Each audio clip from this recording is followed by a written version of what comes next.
I'm out here on the White River under Beaver Dam trying to learn how to fly fish for trout in the winter. My name is Carter, and you're watching Outdoor Science.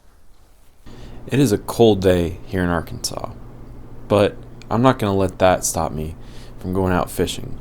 Now, it has been below freezing for the past week. We've had some dips up into the 30s, mid 30s, maybe even 40 degrees, and there has been some sun, but I'm pretty sure that all the lakes and all the ponds and most of the little streams are going to be frozen. So what I'm going to do is go up to the Beaver Dam tailwaters and try to fly fish for trout. Now, the reason I want to do this is because trout are cold water species. They love living in cold water. So unlike bass or catfish, they'll still bite. Now, the air temperature is somewhere around 35 degrees right now. But the water temperature should most likely be in the mid 50s. Now, that's true year round. It doesn't matter if the air temperature is 95 degrees, the water will still be relatively cold in that 50 to 60 degree range. So, when I go up there, the water shouldn't be frozen and trout should still be active and wanting to feed. Now, it's currently January, which means some of the trout may be breeding.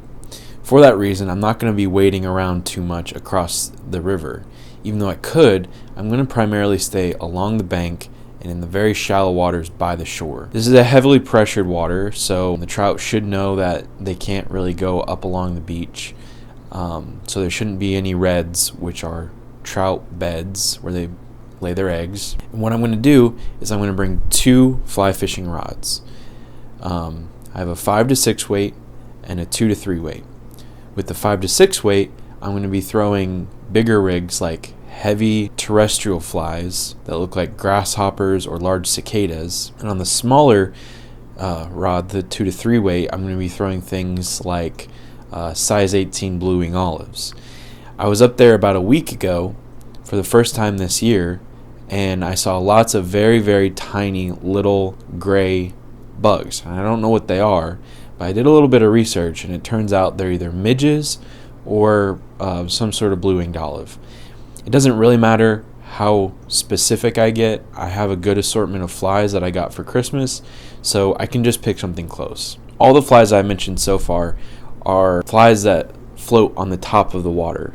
So that's only whenever trout are coming up to feed. The other system that I'm going to be using is on my larger rod, the 5 to 6 weight.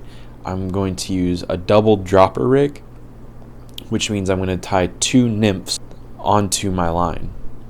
It just increases your chances of getting a bite, and it'll help me figure out what the trout are wanting to eat. I have a decent idea. I went to go talk to the owner of the local fly shop, and I know that the trout here like zebra midges. The other thing that I'm going to do is I might throw streamers, so woolly buggers, depending on if I get any bites. And on my smaller rod, I might throw a single nymph, depending on how things go. So what I think is going to happen, I'm hoping that I'll get some bites on nymphs on the double dropper rig, and I'm hoping that I'll get some bites on tiny dry flies with my small combo. I'm hoping that I'll be able to fish for a few hours. That's all I've got time for today. I do have the day off from classes, but I still have homework to do. So I'm taking a few hours out of my day to go up and try to fish and get out while the sun is shining and the temperatures are rising a little bit.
So what I'm looking for is primarily if trout are coming up to feed. So I'm going to stand here and just watch the top of the water to see if anything comes up to eat. That'll give me a good indication of if they're eating on top or if they're eating subsurface. Right at the end of this point right here is an eddy that turns into a little bit of some still water right here. And on the other side of this point is flowing water, and so they'll like to, from what I understand, kind of stack up on the other side of this and at the tip of the point, so they can move in and out between the calm and the moving water to ambush their food.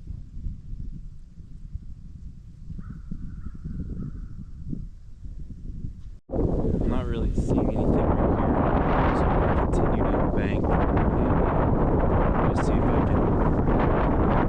can see anything happening.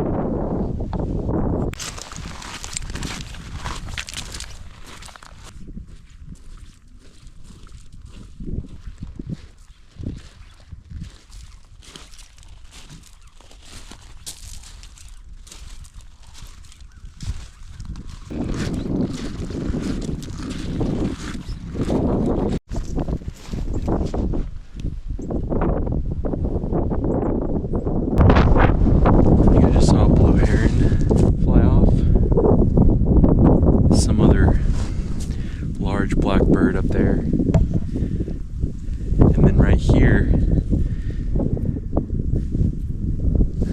trout jumped.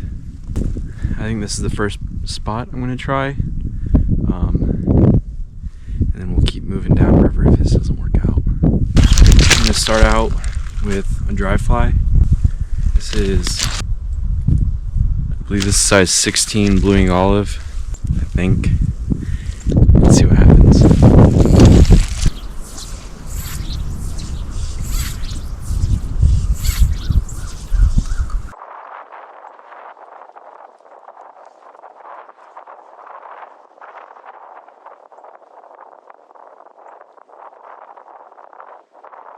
I will say, I'm not a complete beginner to fly fishing. I've been learning how to fly fish for maybe a year now. I don't get out that often, so I'm still very much in the learning process, and that's what I wanted to try to do here today. Is I haven't fly fished in the winter time. More of a fair weather fisherman typically, and so I'm more used to just coming out in the summer and the spring, maybe early fall. So I wanted to learn what the trout are doing this time of year. And as you can tell, my cast is still not great. I'm still trying not to throw my fly.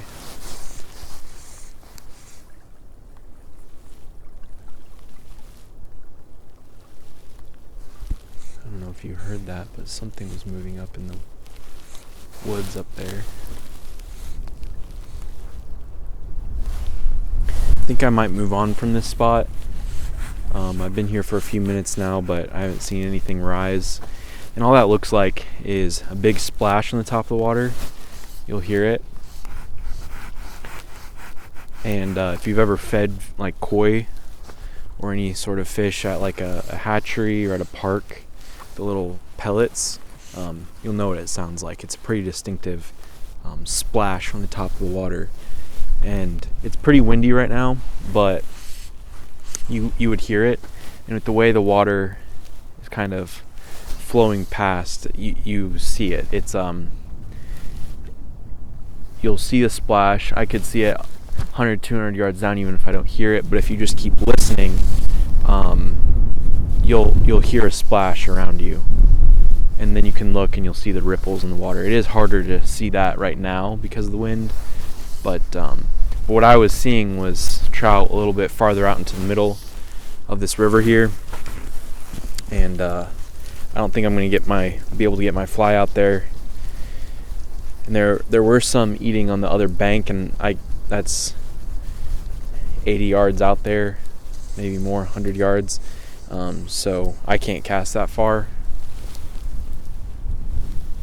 And I could try my nymph rig right now, but I think I'll just save it until I find a little bit better of a spot. I've never been to this spot before. I've only ever been to this general stretch of the river. So I'm going to keep moving down and see if I can find anything more enticing for the fish.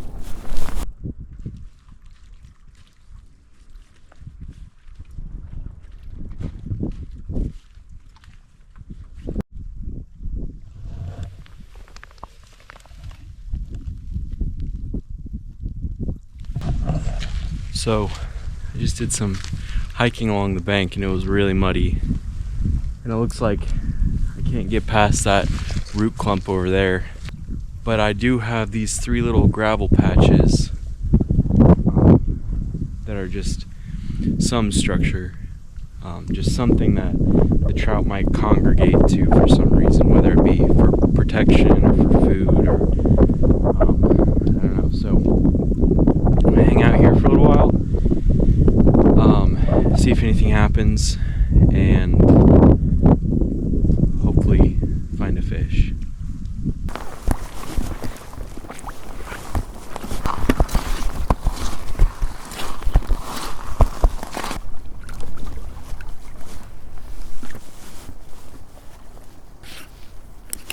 Now what I'm going to do right now is put on a little bit of floatant. So this is a hydrophobic liquid that helps dry flies stay on top of the water, so you don't have to repeatedly false cast to try to dry them out. So I dipped it in here and I'll kind of shake it out. And what I've been told is that this is some very popular floatant, and the fish can't taste it, they can't smell it, it doesn't pollute the water or anything, so it's safe to use.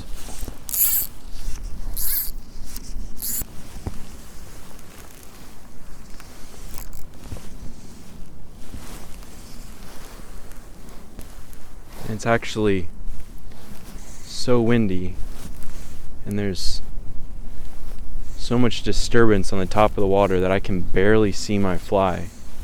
Some turkey vultures.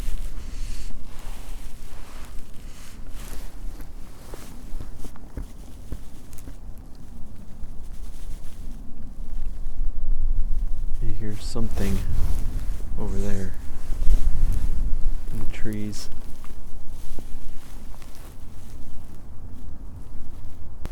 I need to get a little bit farther out, and this is where my casting is really terrible. I'm not good I cannot haul or double haul. And after about 20-25 feet, I'm just terrible at casting. Yeah. I know my cast is probably a little too fast. That was a good one. I'm working on it. It's part of the process is learning, coming out here and not really knowing what you're doing, but just trying it, seeing what works, see what you can do better. Because no one is an expert overnight. And I'm wearing polarized glasses, but I can't really tell how deep it is. There's a lot of shoals through here, which means shallow, rocky sections. I saw something out there. Still pretty far out. But there are some deep pockets. People do boat through here on trout boats, skiffs, things like that. There's a boat ramp about a mile that way downstream. Yep. My fly got tangled up. And I just saw something eat right there. So I'm going to kind of keep my eye on where that is, kind of figure out how far that might be. Yep, there's something eating right there. I can't tell what it's eating. Like I said, there's no real bugs that I can see right now. So all I've seen are really, really tiny little gray bugs kind of just flittering around, not really flying too much. So I'm going to kind of gauge my distance and go upstream of that. Keep my line kind of taut. I don't think I got my distance quite right because of how this stream is flowing, so I need to cast a little bit farther, I think. I'll let it go for a little ways. I kind of have a spot that I'm aiming for. Oh, I might have just snapped my fly off.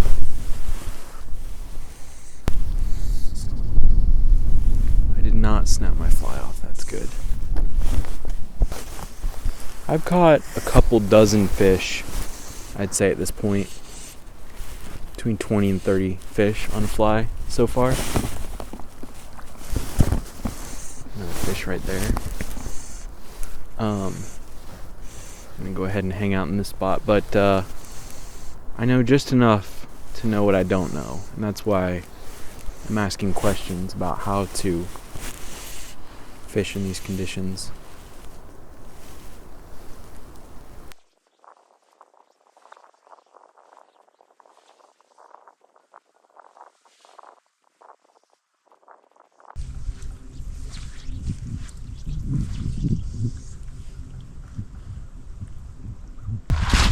Well, I was at this spot for quite a while now, and actually you can see where I once walked is now dry land, so the water is going down, which can be good for some spots.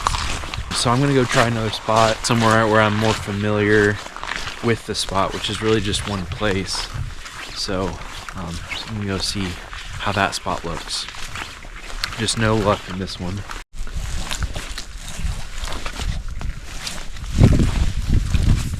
Oh my gosh, it's so muddy.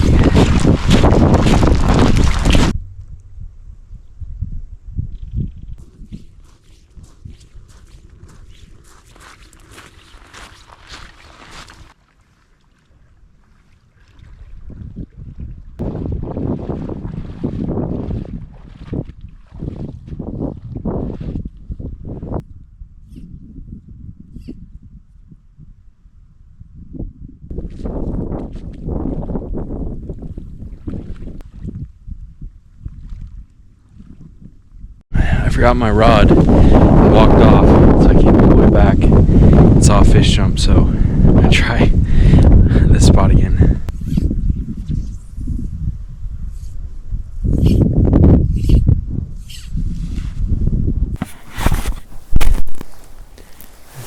There's some fish jumping over there.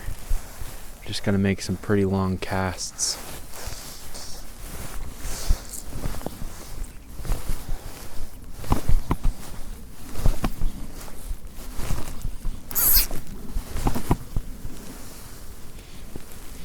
There's all sorts of fish here now that I'm seeing.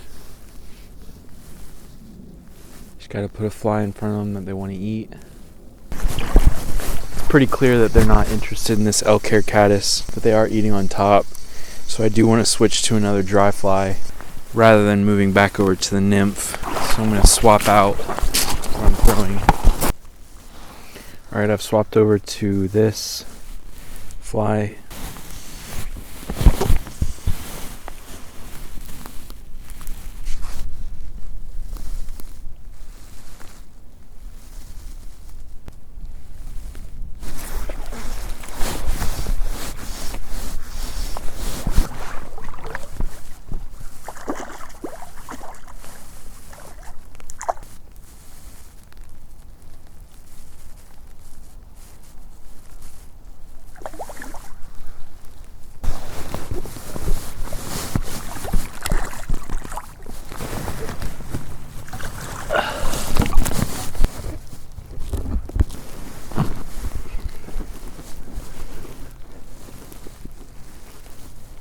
That is a pretty fish.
I don't know where my fly is now. It should be on the top of the water, but I do not see it. Oh, there it is. Now I see it. I think there's some squirrels. I snapped my fly off. I can't tell. I'm gonna pretend I didn't.